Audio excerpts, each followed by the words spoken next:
G'day guys, welcome down to Empire of Enthusiasts. Thank you very much for watching. This week, I can't believe we haven't talked about this before, Harry Potter! We're talking about Harry Potter! I mean, I know that there hasn't been heaps of stuff going on Harry Potter-wise, but that doesn't mean we couldn't talk about it. We've got some great guests. Here's the episode.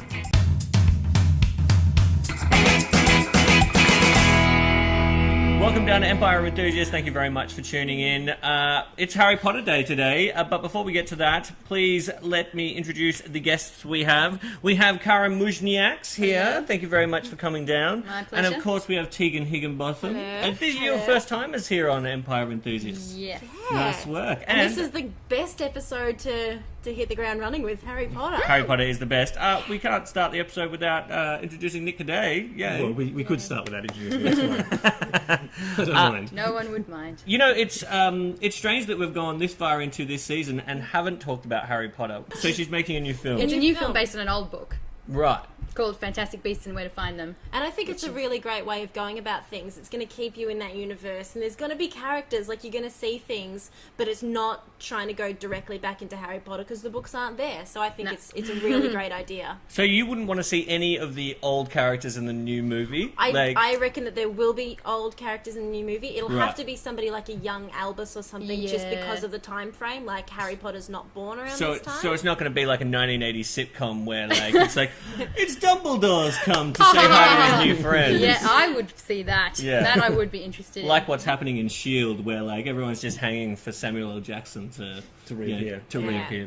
But no, it's really good, and I think because J.K. at the moment, I don't know if you've read her latest books, but they are a lot darker. A casual vacancy. Oh my god, I read it, and it's really funny because it's JK's voice, but she keeps saying cunt. And it's like, why Right. are you doing that? She keeps mentioning people having sex and hurting one another, and it's like, it sounds like Harry Potter, but Harry got angry. That was implicit in Harry Potter. Yeah. If you read the right fan fiction. So she's definitely in a dark phase at the moment, so I'm actually quite happy that she's not trying to go back into Harry Potter just right now.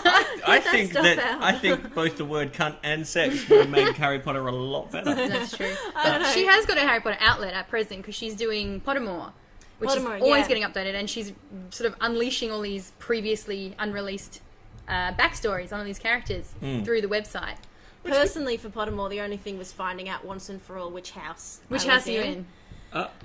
I've done the official Yeah. Pottermore. If you say Hufflepuff, we're no longer friends. It's Why? Gryffindor. Ah! I'm in Gryffindor. I'm in Gryffindor, and I'm so happy. And it's finally a good sorting ceremony, because in all the other sorting ceremonies you do, it's like, would you kill somebody or not? And you kind of go, well, I feel like I can see which direction you're kind of pushing me in here. Yeah. Yeah. But with the Pottermore one, it's really good. It's like, well, do you turn left or do you turn right? Yeah. Do you prefer, which season do you prefer? Like, they're really Do you like ambiguous sunrise questions. or twilight? Yeah, Right. so if you you found do- a small animal in the field, would you murder it? Or No, would you... he doesn't No, do that. it's like what would your favourite spell be? What would your favourite book be? And you really Right. can't tell which direction it's No. pushing you, and so it's really great. I felt that it was a very honest way of Nick, figuring out which which house was would you something. want to be in? Well, I want to know, is one of the questions you find a turtle in the desert, you flip it over? No, it's stuff like know? like when you get famous, it'll be because you did some spells or you did a potion. Like, it's stuff that isn't quite good and bad. And Yeah, it's just Yeah. all very. I think that they're actually just trying to find,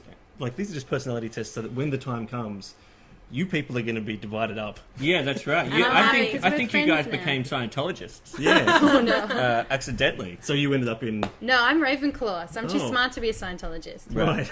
Ravenclaw is kind of, I think, the underground cool club. It's Oh, like you bet it is. Slytherin and Gryffindor are like fighting it out. Yeah, they don't even have a Ravenclaw's password like on that. their front door. All the other suburbs, we call them suburbs, subhouses, have Right. passwords, but they don't. They have a riddle. It's like, if you're smart enough to answer this riddle, then you may as well be in our house anyway, so just come in. Yeah, Yeah, but I right. feel like it's kind of right so far, because I go, yeah, you are Ravenclaw. Thank you. Yeah. It just seems Thank you. correct. I don't think I'm smart enough to be in Ravenclaw. I like Hufflepuff. Hufflepuff's like a working man. Nice. It's like blue collar. Yeah. You've One of got my no friends... expectations, that's what you're... That's it. One of my friends got sorted into Hufflepuff, and she had like a full midlife crisis because she had Really? spent a decade believing she was a Gryffindor, like Yeah. full identified as Gryffindor, got sorted into Hufflepuff, had to go to like counselling and stuff. It wouldn't surprise me. Yeah. It wouldn't Had to go to surprise me. counselling. It's just a hat on a chair. Talking to The hat told her her though. She listened to the hat, and that's probably why she needed counselling. So she's never listened to a hat again. No, I don't think so. No, she hates Milners.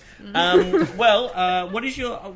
let's talk about the differences between the movies and the books, because there are quite a few... Well, there's one very big difference, which is that the books are good and the movies are balls. No. No. I Actually- can see why they've separated us now. I'm not going to bang on the table. The line Sorry, is drawn. Yeah. Wow, really? You not one of the films you enjoyed, or Look, I enjoyed bits of it, but the bits that I enjoyed were the bits that I also enjoyed in the books.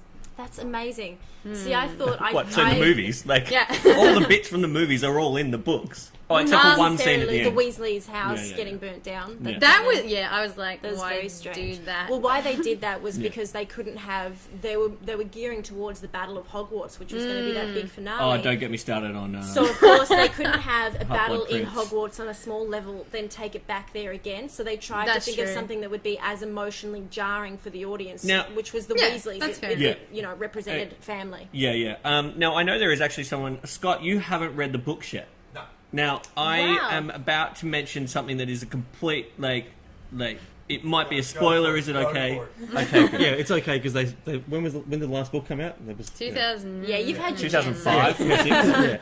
Yeah, six. I So, think. Half-Blood Prince is an excellent book. Half-Blood Prince is a really great book. I really It is like a great it. book. The movie and the book ends with what is essentially the best fucking scene in all the books, where they're doing this running battle and That's right. Dumbledore's Don't being call me murdered. coward. Yeah, there's this Yeah. great fight and all that, and then you get to the movie and you're like, where's my fucking fight? Yeah. Where's feel- like the best fight? And it's because they were saving it, and that's bullshit. I feel like David Yates, and this is why I really love him as a director in these end ones. I feel like he really did have a big picture in mind. I feel that those last two Harry Potter films, and I know that you refer Seven, to one eight, of them 7, 8. as Harry Potter and the Magical Tent of Boring. Yes, that is true. No, that's what I call the book.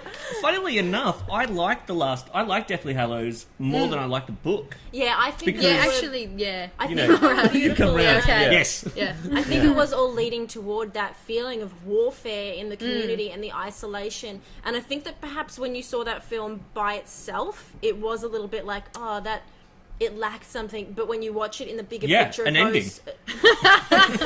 so you needed to see it in the bigger picture of what they were trying to create with that journey. Yes, and that's when the difference. when Voldemort comes back, I feel like that is a chapter. Although it's separated by years, I feel like it's before the return of Voldemort and then post the return. And I think that they are all big pictures. Yeah, but like, can't you have two great battles of Hogwarts?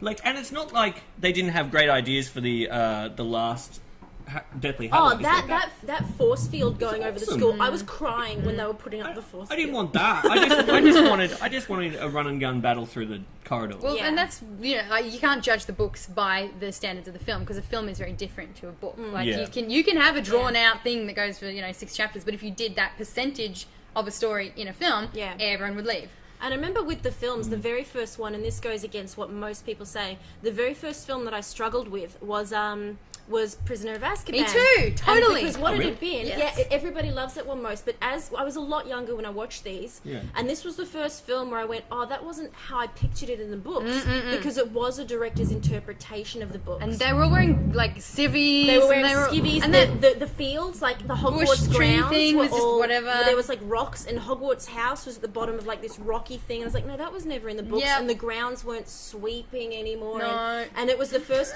So when I was younger, I really struggled because I was like, no, that wasn't what she wrote. But now I can see it, as that was that director's interpretation. That was Alfonso's interpretation. But that was the first one that started leaving out massive plot points. But it was also that thing, before that point, you could you could put the whole story into the book. And I think that's why Yes. Goblet of Fire as a film, so many people have trouble with, because they really had to pick a few storylines to travel along with. Goblet of speed Fire it is up. my favourite movie. It is mine It's as so well. good. I But love have it. you read the book? Yeah, I've read all the books. And I think that's the thing, is that was the first one, because I saw it with my parents who haven't read the books, Mm. and I could fill in all the bits in my head that they were leaving Yeah. out. My parents came out and were like, we loved it, but we've got no idea what happened. Yes, exactly. And And- that's, Alfonso's one, the Marauders are completely, like, it's set up. They find the map, Yeah. these Marauders are out there, they never explain it. They never even explain why Lupin and Sirius hang out, as, at the end of it. And It I is- think those two films yeah. were designed for people who've read the books, which is why, we could still get a lot from them. But as films, as standalone films, they were very confusing. Definitely. Yeah, they certainly were. Okay, so you brought it up yourselves, but one of the things we wanted to talk about was the differences now in your feelings towards the books. Like, you've grown up reading them. Like, I don't know how old you were when you read the first one, and how old you were when the last one came out, and the last film, etc., etc. Do the books and the films mean something different to you now that you're older? Have you reread them since you were a kid? I am actually currently rereading Chamber of Secrets. I found the funniest 4 lines in the Harry Potter books. I'll post that when this goes out. But if it ever existed, they sound filthy out of context. See, she was being sexual. She was. Yeah. But I think when they came out, they were just everything to me. I cannot put into words how much the Harry Potter series meant to me. It was just everything. If there was a cutting in the newspaper of Daniel Radcliffe, it was so, I've forgotten the word, it's sacrilegious. It was that. That's right, I have to go to The Simpsons to think of religious terms. That's all right. They were amazing, and over time, that hasn't really changed much. That is still, I think in life you get your thing. Yeah. Harry Potter's my thing. For Right, some so you people, still it's have the Star same level of Wars and- affection for it now Absolutely. that you did when it first started. Yeah. And you would have been, what? About 12-ish, maybe Yeah. a little younger. I remember when the first film came out, my best friend Beck and I, it had been our tradition that we saw every film when it came out on the day of its premiere. It was great because at one point this teacher called my mum going, "Do you realise that your girls aren't at school?" Mum was like, "Yes." "Do you realise that they're seeing Harry Potter?" "Yes." Yeah. And that was all my school did in the form of discipline. I was like, well, as long as you know. And the very last film, it was really sad because I knew there was nothing else Yeah. coming. There was no more books. There was no more films. And of course, by the time that one came out, the two of you would have been old enough to get drunk. Did you go and get drunk afterwards? Yeah, we did. That's a lot of beers. And I still just think it is an amazing thing. And I consider myself very lucky that I was at this young age that it could mean so much to me. It also, though, because I did for a while completely and 100% believe in it, that also meant that I also knew 100% that I was a muggle, because it was like my owl hasn't come. And I was on holiday once with my parents, and we were in Mansfield, and way off Sorry, in the distance. I'm just picturing, like, J.K. Rowling thought she was inspiring a whole generation of kids, when in actual fact she was just disappointing everyone. Because we're not magic. You are normal, these people are not. I know, these people get the awesome times. But I was on this holiday in Mansfield. My parents rented out a cottage for a week, and we played Foursquare for a week, so it was good times. And in the distance, way off in the distance, there was this white bird, and I was like, this is it. This is finally my moment. It's my owl. And it was a seagull. And there was nothing.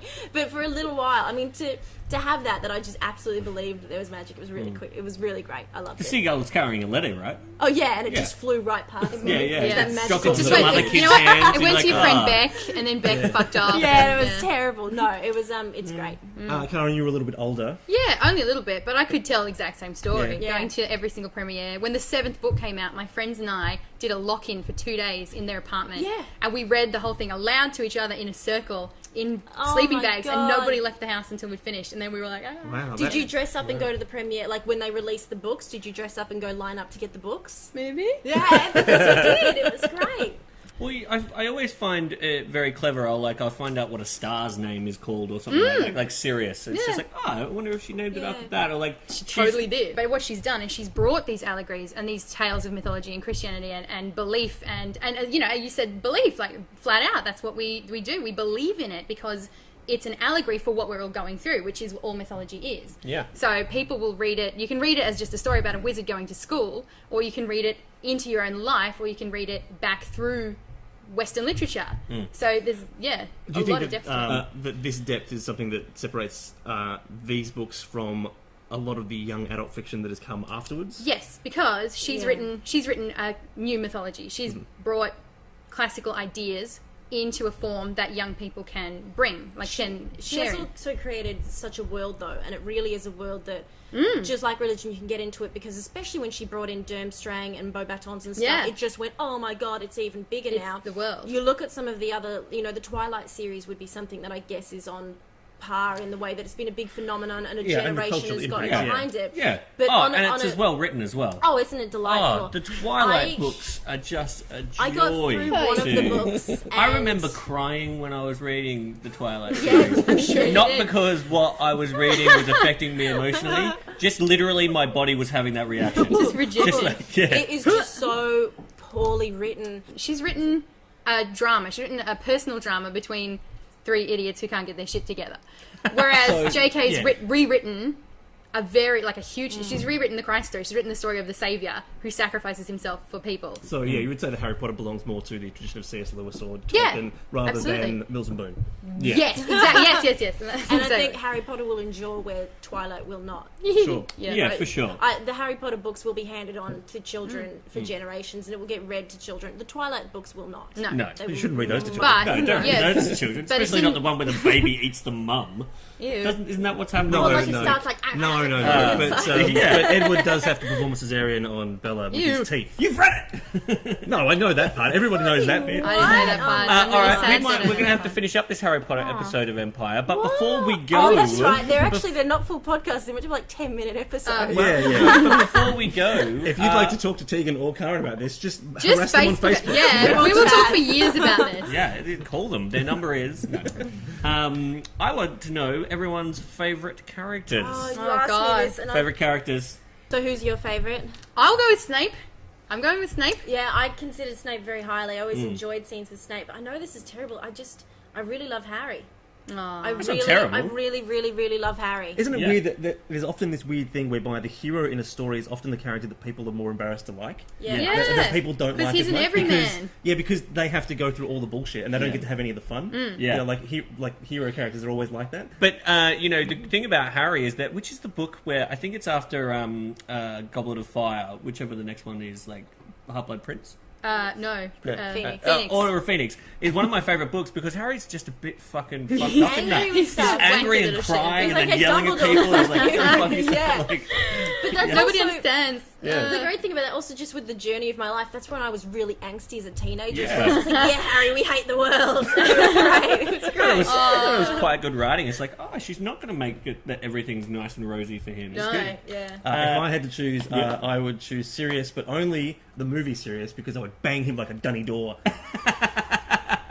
Okay. We found another Thank you. side of Nick today. Now, Sorry, just knowing that eased this a is a bit. nerd podcast, I expect that fan fiction to be up online. Oh, God. Oh, already.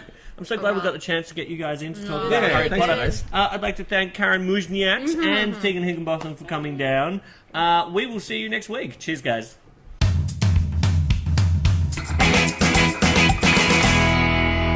All right, that's all we've got time for this week. Thank you very much for watching. And as always, we want to hear what you think. You're part of the Empire too. Get on Facebook, get on Twitter, and tell us what you think. We'll see you next time.